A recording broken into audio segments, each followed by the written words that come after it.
Deep in our collective subconscious, the most iconic photos and videos of this great game are of a big dude playing it. People who've never witnessed a baseball game at least know some big dude was really good at it. You know the one I'm talking about. My name's Alfred DeLeo. At home they call me Big Al, and I hit dingers.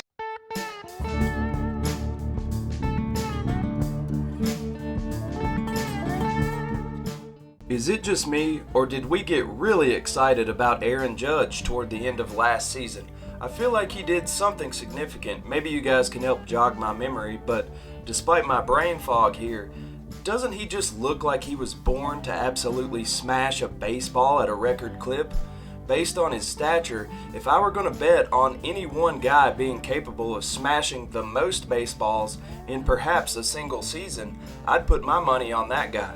It's one thing to marvel at a massive human being, but it's another thing to watch a massive human being achieve the fluid movement needed to be elite at a game like baseball. In the good old days of baseball, many managers felt there was an ideal stature that constituted a well-rounded baseball player, and that was somewhere around the average size of today's ball players, around 6 feet tall and just over 200 pounds. But in a game where you can specialize in so many different ways, of course the ideal frame of a pitcher will be taller and longer. It's a frame that aids in generating velocity and spin on a thrown ball. This is where I bring up Randy Johnson because I can already predict what the torch and pitchfork hellscape in the comments section will be if I publish a video about baseball with the word unit in the title and don't mention the big unit. But this works towards my point quite well. It's really fun to watch big dudes play ball. Whether they're 6'10" like Randy Johnson or just absolutely yoked beyond comprehension like Mark McGwire, Aaron Judge, who's the combination of both tall and absolutely yoked naturally, is so fun to watch. A look at Aaron Judge's measurables makes me reminisce about one of my absolute favorite forgotten players of all time. Just a hulking, Joe-ton skyscraper of a man whose career predated Judge's career by about 50 years. That man was Frank Howard. I'm really proud of this comparison. Look at this. Aaron Judge, 6'7", 282. Frank Howard, 6'7", 255 according to Baseball Reference, but according to himself in this Brute deodorant commercial, 6'8", 280 pounds. Exactly the same size as Judge. And I know by this point in one of my videos I've usually gone down the rabbit hole into underground music or science or economics, but let's just watch Frank Howard play the game of baseball for a minute. Just take it all in. Frank Howard playing ball. Frank had some of the best nicknames in baseball history. The Washington Monument, the Capital Punisher, so sick, and Hondo, which I don't know what a Hondo is, but it sure sounds big. Maybe it's like a condo with Frank's face on it. Sounds like something Godzilla would fight.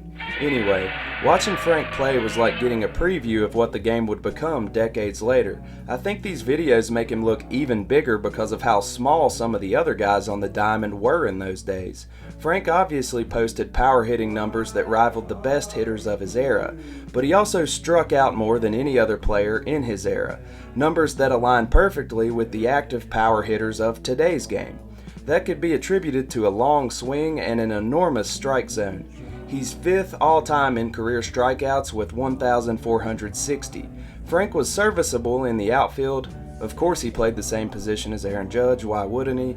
But Judge's cannon arm prevails easily in that comparison. Frank Howard came up through the Dodgers organization and was a World Series champion with them in 1963, though his production at the plate was backsliding a little that year. That offseason, he would be traded to the lowly Washington Senators, a trade he was in favor of because he projected as an everyday starter there, instead of a power-hitting pinch hitter role like he had in LA. He would also have the one and only Ted Williams as a hitting coach, and it does not get any better than that. Frank changed his number from 9 to 33 so that Williams could wear his trusty number 9. Frank was an American League All-Star 4 years in a row from 1968 to 1971. This allowed for these epic photo ops with fellow giant Boog Powell, whom Frank Howard dwarfed quite easily. History repeats itself. Look at this photo of Frank beside Bobby Mercer and compare it to the popular photo of Aaron Judge standing beside Jose Altuve. Frank hit the final Senators home run at Washington's RFK Stadium in 1971. He would follow the Senators to Texas where they'd become the current-day Rangers. He would finish his career with the Detroit Tigers in 1972 and 73. Out of a big league job, Frank signed on to play for the Taiheiyo Club Lions in Japan's Pacific League, but injured his back in his very first swing of the first at bat in his first game and would not play again. Frank has since served as a coach for the Brewers, Mets, Mariners, Yankees, and Rays, and is generally known as one of the nicest guys the game of baseball has ever seen. While we're at it, let's drum up a historic comparison for Aaron Judge's companion in the Yankees outfield, Giancarlo Stanton. Stanton's at 6'6", 245, and he hits beefy 5-layer burrito dingers, as we all know. To me, that screams Dave Kingman, aka King Kong. I'm really gonna need present-day nicknames to do better. Come on. Kingman also stood at 6'6", but he weighed just 210 pounds. With a present-day diet and workout routine, though, Kingman would probably be a carbon copy of Stanton's stature. Dave Kingman's another guy who was statistically playing our current game years before its time.